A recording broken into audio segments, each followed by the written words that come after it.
গুরুতর অসুস্থ সৌরভ গাঙ্গুলির মা নিরূপা গাঙ্গুলি ভর্তি করা হয়েছে হাসপাতালে। কি হয়েছে নিরূপা দেবীর? বিস্তারিত থাকছে এই ভিডিওতে। বন্ধুরা, চ্যানেলে নতুন হলে চ্যানেলটি সাবস্ক্রাইব করে রাখতে পারেন ও ভিডিওটি শেয়ার করতে পারেন। ফের অসুস্থ সৌরভ ও স্নেহাশিস গঙ্গোপাধ্যায়ের মা নিরূপা গঙ্গোপাধ্যায়। মঙ্গলবার রাতেই বাইপাসের ধারের একটি হাসপাতালে ভর্তি করা হয়েছে তাঁকে।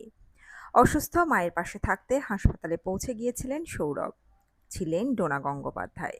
সব মিলিয়ে গঙ্গোপাধ্যায় পরিবারে ফের উৎকণ্ঠা। কি হয়েছে নিরূপা দেবীর? গঙ্গোপাধ্যায় পরিবার সূত্রে খবর, কয়েকদিন ধরেই জ্বর, গলা ব্যথার মতো বেশ কিছু উপসর্গ রয়েছে তাঁর। চিকিৎসকদের পরামর্শ মেনে ওষুধপত্র খাওয়ানো চলছিল। তবে শারীরিক পরিস্থিতি খুব একটা উন্নতি না হওয়ায় চিকিৎসকদের পরামর্শ মেনেই তাকে হাসপাতালে ভর্তি করা হয়েছে। জানা গেল ইউরিনাল ইনফেকশন রয়েছে তাঁর। মায়ের চিকিৎসা তদারকি করতে জাতীয় ক্রিকেট দলের প্রাক্তন অধিনায়ক সৌরভ গাঙ্গুলি নিজে পৌঁছে গিয়েছেন হাসপাতালে। ডোনা গঙ্গোপাধ্যায়ও হাসপাতালেই রয়েছেন। স্নেহাশিসের স্ত্রী অর্পিতা বললেন, আমি কাজের জন্য বিলাসপুরে এসেছি। মায়ের শরীর কয়েকদিন ধরে খারাপ ছিল। মঙ্গলবার রাতে চিকিৎসকদের পরামর্শে হাসপাতালে ভর্তি করা হয়েছে তাঁকে। তবে উদ্বেগের এখনই কিছু নেই, চিকিৎসকদের পরামর্শ মেনেই চলা হচ্ছে। সৌরভ স্নেহাশিসের মা নিরূপা দেবী এখন ৭৬ বছর বয়সী। এর আগে করোনা সংক্রমণ হয়েছিল তার। গত বছর বাড়িতে অসুস্থ হয়ে পড়েছিলেন তিনি। পরে স্নেহাশিস গাঙ্গুলি জানিয়েছিলেন যে হৃদরোগে আক্রান্ত হয়েছেন তার মা নিরূপা গাঙ্গুলি। সেবার দীর্ঘ ১৭ দিন হাসপাতালে ভর্তি ছিলেন নিরূপা দেবী। জন্মদিনও তার কেটেছিল হাসপাতালেই।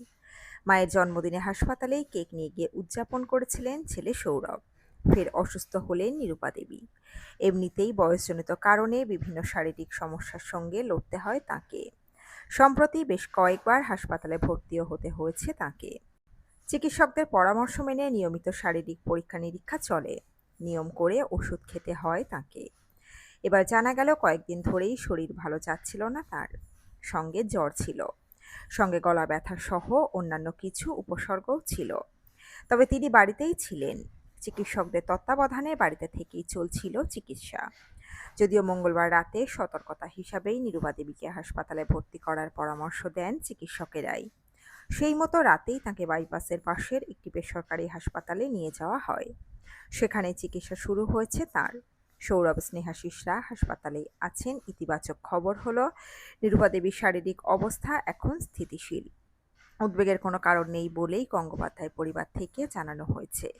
তো বন্ধুরা, এই আপডেটে ছিল এতটুকুই। দ্রুত ফিরে আসছি এরকমই নতুন কোনো আপডেট নিয়ে। আমাদের অজানা গল্প চ্যানেলের সঙ্গে থাকার জন্য সকল দর্শক বন্ধুকে অসংখ্য ধন্যবাদ।